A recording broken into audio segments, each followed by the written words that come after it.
अथ इंदिरा एकादशी महात्म्य। युधिष्ठिर बोले, हे भगवान, अब आप कृपा पूर्वक अश्विन मास की कृष्ण पक्ष की एकादशी की कथा को कहिए। इस एकादशी का नाम क्या है तथा इस एकादशी के व्रत करने से कौन कौन फल मिलते हैं, सो सब समझाकर कहिए। इस पर श्री कृष्ण भगवान बोले कि हे राजश्रेष्ठ, अश्विन मास के कृष्ण पक्ष की एकादशी का नाम इंदिरा है। इस एकादशी के व्रत करने से समस्त पाप नष्ट हो जाते हैं तथा नरक में गए हुए पितरों का उद्धार हो जाता है।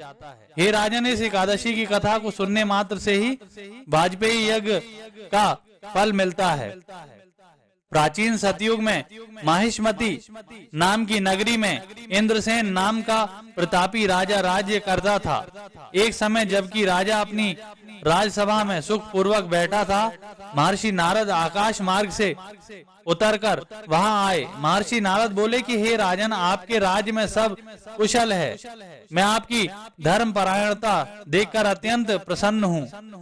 तब राजा बोला, हे महर्षि, आपकी कृपा से मेरे राज्य में सब कुशल पूर्वक है।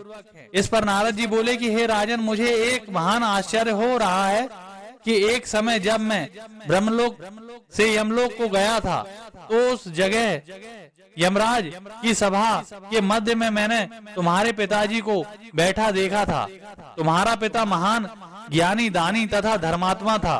वह एकादशी के व्रत बिगड़ जाने से यमलोक को गया है। तुम्हारे पिता ने मुझसे तुम्हारे लिए एक समाचार भेजा है कि यदि मेरा पुत्र इंद्रसेन अश्विन मास के कृष्ण पक्ष की इंदिरा एकादशी का व्रत करे और उस व्रत का फल मुझे दे दे, तो मेरी मुक्ति हो जाए।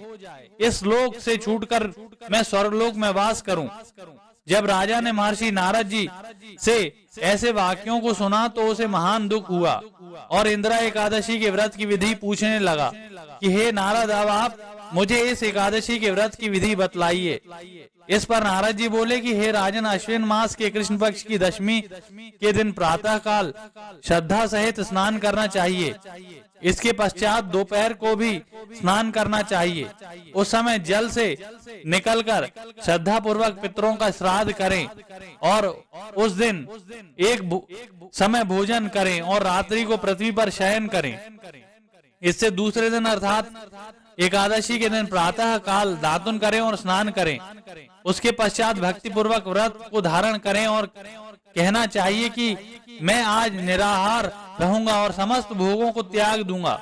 इसके पश्चात कल भोजन करूंगा। हे भगवान, आप मेरी रक्षा करने वाले हैं, आप मेरे व्रत को निभाइए। इस प्रकार आचरण करके दोपहर को सालिग्राम की मूर्ति का भोग लगावें।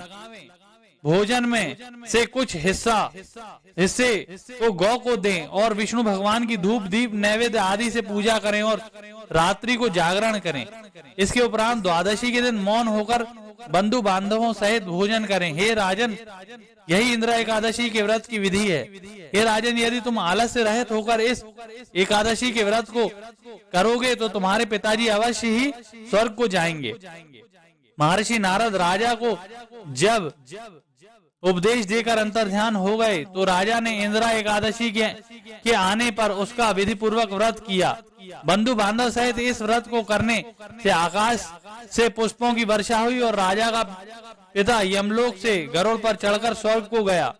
राजा इंद्रसेन भी एकादशी के व्रत के प्रभाव से इस लोक में सुख भोग कर अंत में स्वर्गलोक को गया।